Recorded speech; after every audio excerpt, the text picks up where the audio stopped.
Hello, this is Dave. So, well done for surviving the 4-day heat wave. A heat wave so savage, so dangerous, that it made 1976 look like an actual heat wave. Surprisingly, nobody's face melted off, or nobody's blood turned so thick they had heart attacks and strokes. You know, it's ridiculous. Call me old-fashioned, but back in my day, you know, this type of climate change crisis was called summer. It's absolutely ridiculous.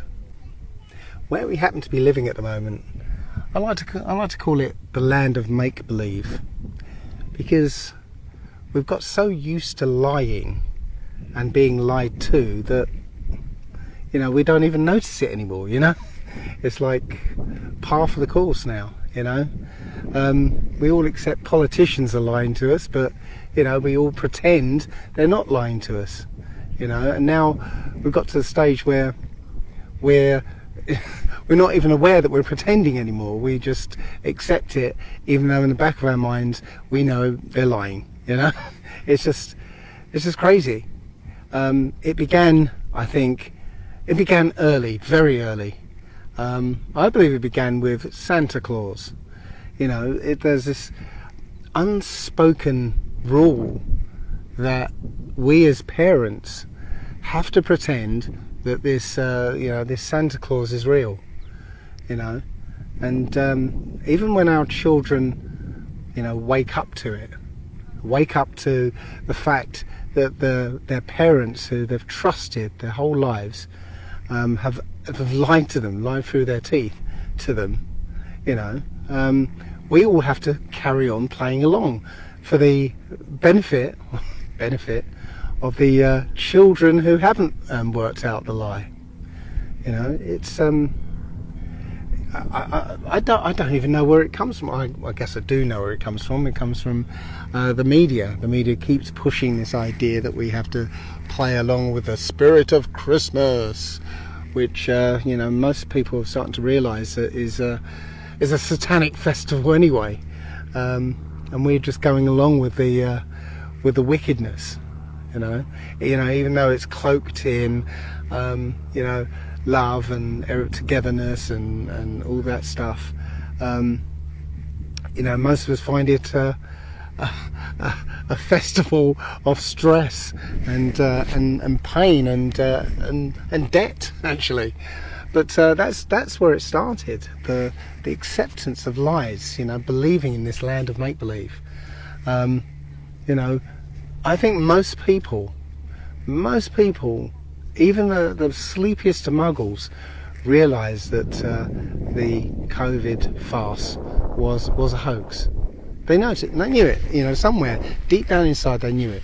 But there's that fear that, you know, what if, you know, what if I'm wrong?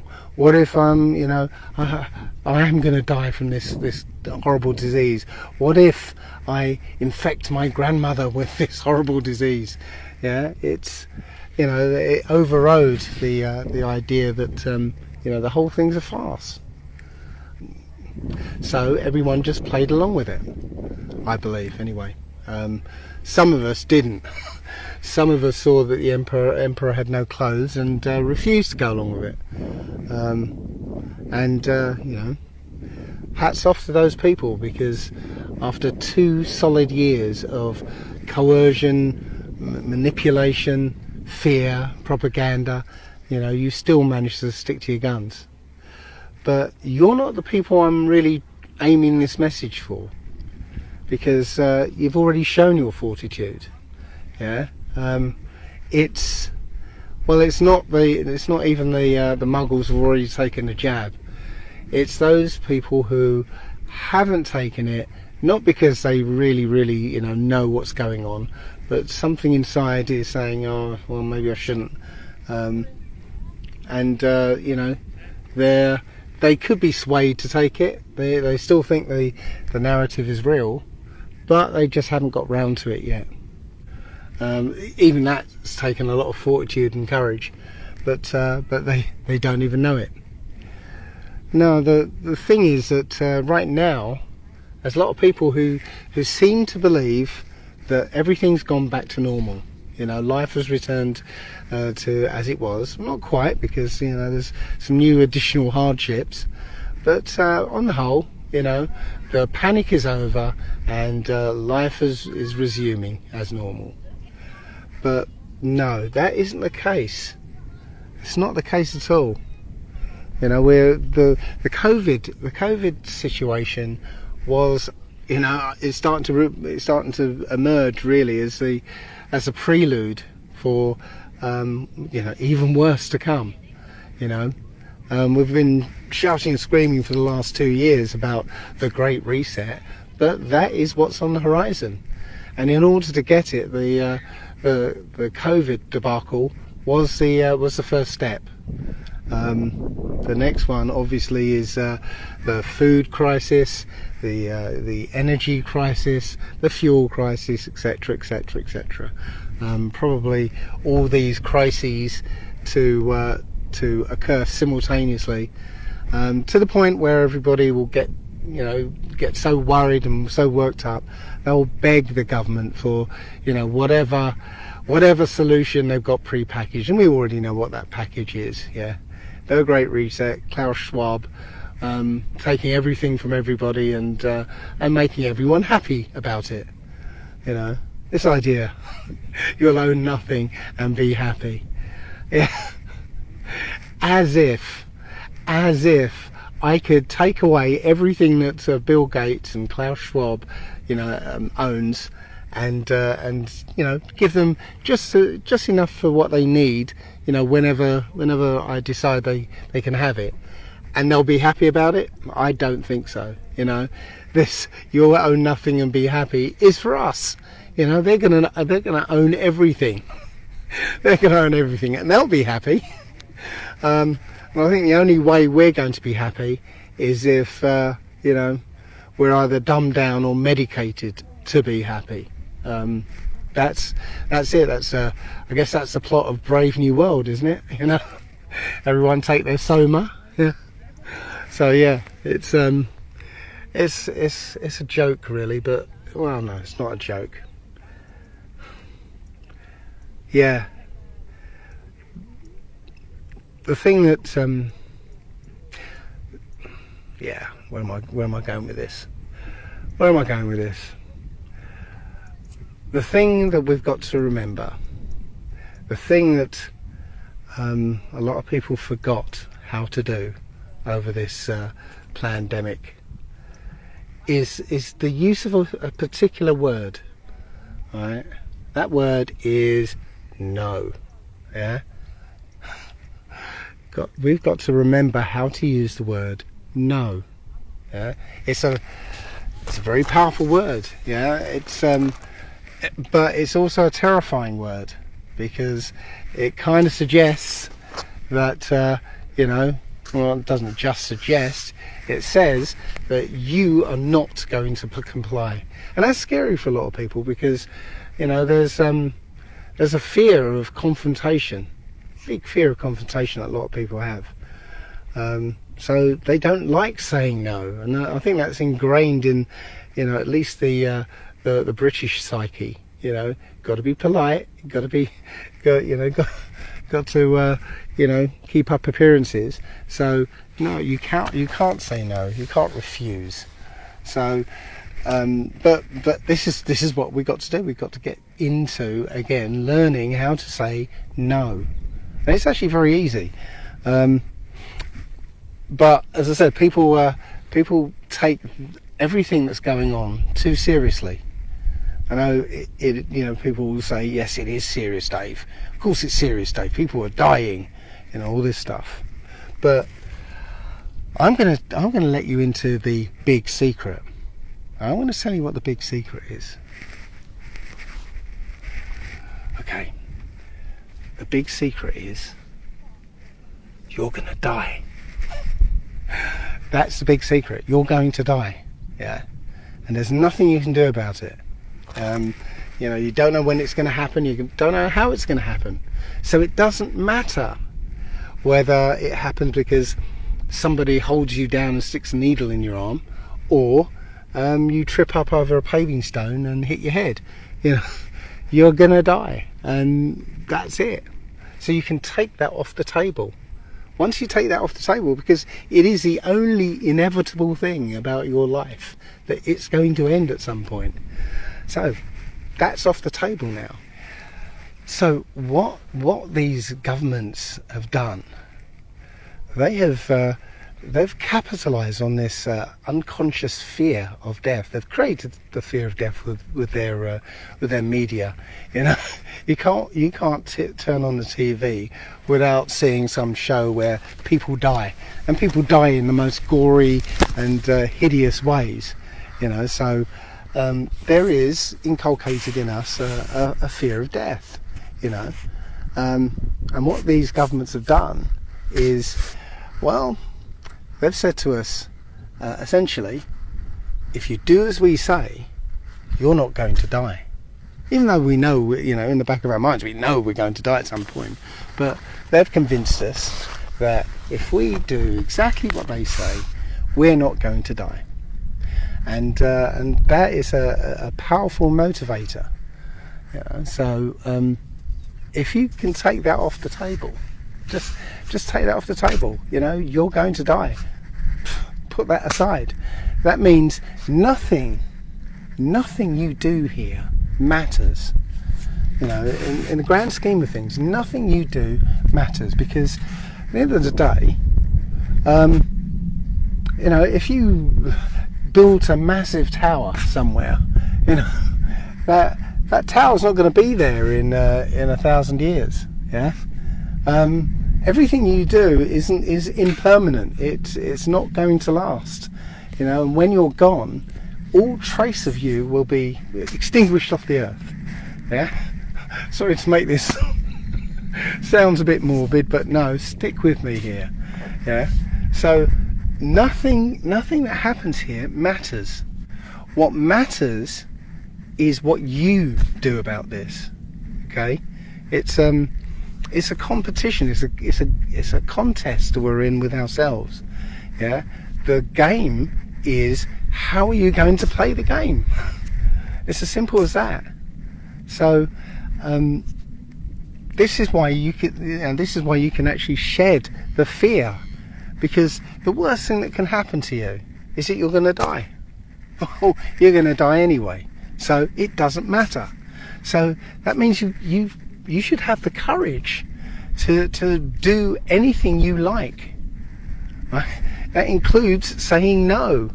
You know, but yes, there will be a fear. Yes, they can threaten you with doing things, but it doesn't matter. Yeah, the worst they can do is kill you. So play the game well. Play well. Okay, and playing well really means standing up to oppression, standing up to evil, and those behind all this are decidedly evil, absolutely evil, right? And they hate you. They hate you with a passion. And they want to see you dead. You, your children, your grandchildren, everyone. They want to see. They want to see all of us dead. And they won't stop until they achieve their goal. So, you know, the time is now. You know, the proverbial shit has hit the fan. Yeah, this is where we are right now. You know, it might seem like everything's all quiet and stuff, but the plans are being drawn up. The next phase is being readied. Yeah, and in order for it to work, it needs your compliance.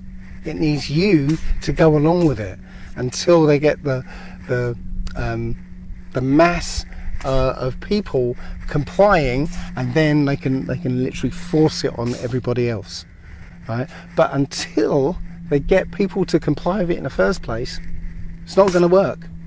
And even over this COVID business, there have been, you know, wins on our side because people said no. And you know, it's not going to be televised. It's not going to be splashed over the news. You know, you're just going, you know, the muggles themselves don't get to hear about it, but they don't, you know, they don't get to hear about the convoy in Canada. They don't get to hear about, you know, the nurses saying, no, we're not going to be the first to take the vaccine. You know, they don't get to hear about it. You know, in the alternative movement, yes, we see these things, but obviously it doesn't have the same impact as if, you know, it was on the mainstream. So the point is that, you know, this isn't impossible to get through. It's not impossible to defeat. Yeah, it requires us to say no, to stand up and say no. To hell with the consequences. Yeah. For instance, we're coming up to a food crisis and a fuel crisis.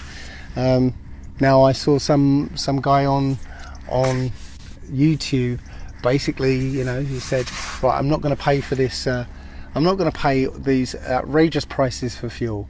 So I'm going to pay what I think I should pay. You can have my reg number, you can have my address and phone number. Okay, but I ain't paying it. Here's 20 quid. That's what I think, you know, you deserve for this amount of petrol. You take it up with me later on if you want. That's it. So that's how much they're trying to charge me. Show you how much we're going to pay them.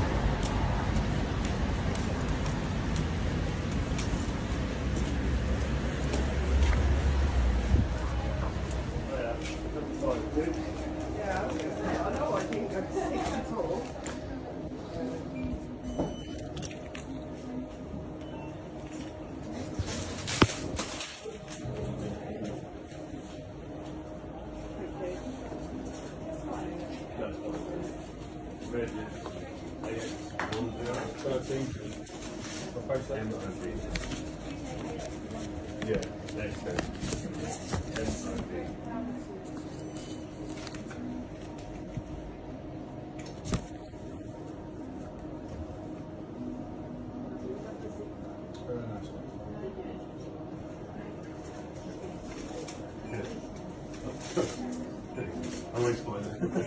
That's fine, thank you. Cheers.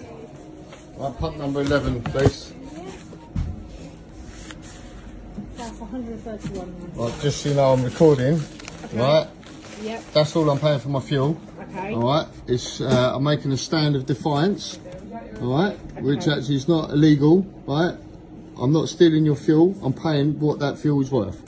Alright, there's my registration number, my van. Right. Alright. I'm paying for a product. I'm not being ripped off by these companies no more. Okay. Right? And I've been doing it since they've started doing this, and I've had no comebacks from it. So you're more than welcome to report my van and report me. It's called a stand of defiance, which is a loophole. No, which is a loophole in the law against getting ripped off by people with fuel. Okay. So I'm not stealing. I'm making it perfectly clear that I'm paying for what that fuel is worth. Okay. All right. So my registration plate is out there. Okay, So I'm if you gonna want to write report that me down. to the police, do whatever, and I'll look forward to getting the summons through the court. Okay. Right. Can I just take the registration from you? Registration's out there. I can't. HY12 YKK. Okay. Alright, I'm paying for a product. I'm not being fed up of being ripped off. Alright, so if they want to report me, that's absolutely fine. Alright, I've paid enough. I've paid £1.40 a litre for that fuel. Alright, I'm not being ripped off anymore by these companies, alright? Okay. And that's how you do it. Fuck 'em.